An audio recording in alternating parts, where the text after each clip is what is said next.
si nous sommes d'accord, chacun d'entre nous a eu à gérer des pensées limitantes. Et c'est pour ça que cette vidéo a sa raison d'être. 5 croyances limitantes que les femmes du top 1% ont éradiquées pour réussir et surtout pour demeurer dans la réussite. C'est qui les femmes du top 1%? Ce sont ces femmes qui ont réussi de façon exponentielle. On les voit partout, on les admire, mais parfois on ne sait pas ce qu'elles font ou ne font pas pour réussir. Aujourd'hui, nous parlons mindset, l'état d'esprit qui nous aide à réussir et aussi pour nous qui sommes dans la diaspora. Alors mes belles, parfois nous regardons à certaines personnes ou même à certains domaines de nos vies et on se demande pourquoi est-ce qu'on n'arrive pas à atteindre le plein potentiel dans ces domaines qui nous sont tellement chers. Mais je vais vous dire aujourd'hui, ce n'est pas le manque de talent ni le manque d'opportunités. Parfois, c'est les pensées, c'est les croyances qu'on appelle généralement les pensées limitantes. Ces croyances qui nous empêchent d'avancer et de réussir dans la vie. Et parlant de croyances, il y a une croyance qui dit « je ne suis pas encore prête ». La perfection est un piège pour les procrastinateurs. Les femmes qui réussissent brillamment n'attendent pas d'être prêtes, elles commencent. Elles ont compris que la vie est croissante. Un grain qu'on met dans le sol donne d'abord un bourgeon, après une tige. Un jour, on aura soit des fleurs, soit des fruits. Mais il a fallu commencer un jour. Plusieurs personnes négligent inconsciemment les petits commencements. Il faut commencer, ma belle. On ne sera jamais prêt. Dans la vie, on n'est jamais assez prêt pour commencer. Mais il faut commencer. En tant qu'être humain, on a tous été petits. Et puis, on a été adolescents. Mais on ne savait pas à quoi on allait ressembler parfois dans la vie. Mais on avait la foi qu'on allait grandir. Alors, c'est la même chose avec toute chose. Ma belle, tu ne seras jamais assez prête pour te lancer en quoi que ce soit. Et parfois, penser qu'on n'est pas prêt signifie simplement qu'on anticipe l'opinion des autres. Inconsciemment, on a peur de ce que les autres vont dire. On se dit qu'il y aura un jugement posé qui va nous décourager. Mais pendant que je te parle, je suis sûre que tu as pensé à quelque chose qui t'attend quelque part, dans le coin de la maison ou dans le coin de ta tête. Ma belle, après cette vidéo, vas-y, lance-toi. Commence. La deuxième pensée limitante dont nous allons parler, c'est « je dois plaire à tout le monde ». Il y a des personnes effectivement qui pensent qu'il faut plaire à tout le monde avant de faire quoi que ce soit. Ma belle, les autres ne sont pas les testeurs de ta vie. C'est-à-dire ces personnes qui doivent d'abord tester tout ce que tu fais avant que tu n'avances. Ose déplaire. Il y a des moments dans la vie où on doit oser déplaire aux autres parce que tu ne peux pas plaire à tout le monde. Quelqu'un avait dit un jour que tu n'es pas la tasse de thé de tout le monde.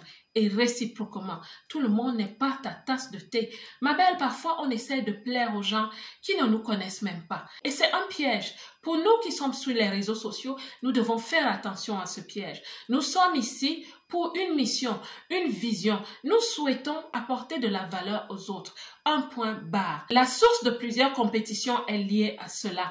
Et certaines personnes qui sont même réussies dans la vie ne sont pas satisfaites. Vous pensez que la réussite est liée à la satisfaction? Non. Il y a des personnes qui souhaitent tellement plaire aux gens. Tant qu'elles n'ont pas l'approbation de tout le monde, elles n'ont pas la paix. Et ça, c'est vraiment dommage. Parce qu'en tant qu'être humain, nous sommes des maillons de la chaîne humaine.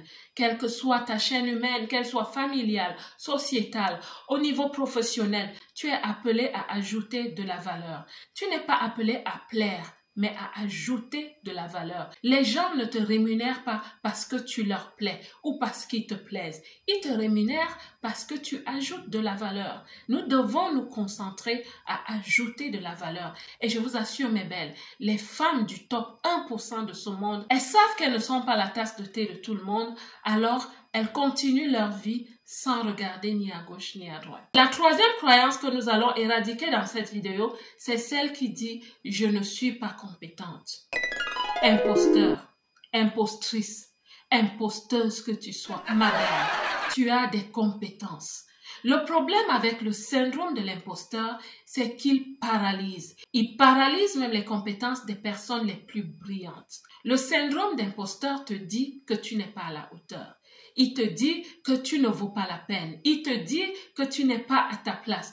Pourtant, tu as fait des choses. Tu t'es réalisé pour être à cette place. Mais quand le syndrome d'imposteur apparaît, il te présente des symptômes comme le déni de toi-même, le doute obsessionnel même parfois, où les personnes piquent des crises. Savez-vous qu'il y a des personnes qui ont abandonné des projets juteux parce qu'elles ne se sentaient pas capables? C'est pas parce qu'on leur disait qu'elles ne sont pas capables, mais c'est parce qu'elles se disaient. Elles doutaient d'elles, pensant qu'elles ne sont pas capables. Le syndrome de l'imposteur va te faire reculer. La pensée numéro 4 que nous allons éradiquer dans cette vidéo, c'est celle qui tend à penser que réussir est égoïste. Comment est-ce que réussir serait égoïste? Le penser même est déjà de l'échec, parce que ça te limite. La vie est croissante. La réussite est une belle chose. La réussite est un mot qui dynamise. C'est un mot positif. Quand on réussit, on fait du bien aux autres. On n'est pas égoïste. Les personnes qui ont une réussite intentionnelle, avec une vision, avec des objectifs, sont généralement des personnes qui souhaitent ajouter de la valeur. Donc, on est en fait égoïste quand on pense qu'il ne faut pas réussir. C'est une pensée limitante, ma belle. Si quelqu'un t'a enseigné que réussir est égoïste, il faut que tu parles à cette personne à partir d'aujourd'hui. Depuis que tu suis son conseil, tu n'as pas avancé dans la vie. En d'autres termes, tu n'as pas réussi. Tu n'as pas pu apporter quoi que ce soit à qui que ce soit. En fait, tu deviens égoïste quand tu ne réussis pas, parce que tu n'as pas assez pour donner aux autres. Pourtant, le monde attend la manifestation de la belle personne que tu es. Réussir, c'est la bénédiction, c'est la largesse, c'est l'abondance, c'est la prospérité. Que veux-tu que je te dise encore, ma belle? Il y a des personnes qui pensent effectivement ainsi. Il y a des personnes qui se répétissent, qui font leurs choses, métro, boulot, dodo, parce qu'elles ont peur de réussir, parce qu'elles se disent qu'en réussissant, elles sont égoïstes. En réussissant, elles vont laisser en arrière certaines amies. Dans la vie, je ne sais pas si je dois le dire, mais tu le sais. Dans la vie, ma belle, il y a des personnes que tu vas laisser. Il y a des personnes qui vont te laisser. Il y a des chemins qui vont se croiser pour ne plus jamais se retrouver. Parce que nous sommes différents. Je t'encourage à savoir que la réussite est une belle chose. Et que quand tu réussis, tu deviens comme une lanterne, comme une lampe qui va briller dans ton monde. La 5e croyance limitante que les femmes qui réussissent brillamment ont éradiquée, c'est qu'elles ne disent plus « je n'ai pas le temps ». On ne cherche pas le temps, on ne trouve pas le temps, on crée du temps.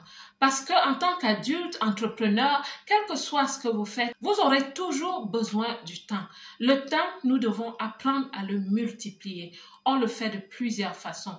Alors, ces femmes qui réussissent brillamment, on les voit passer le temps à faire du shopping, à prendre des avions, à vivre leur best life. Même quand elles sont chez elles, on a l'impression que c'est de la Dolce Vita tout le temps, qu'elles ne font absolument rien de leur vie. Vous vous trompez. Ce que ces femmes ont appris à faire, c'est la gestion du temps, la priorisation des activités et la délégation des tâches. Ces femmes classe, elles sont responsables.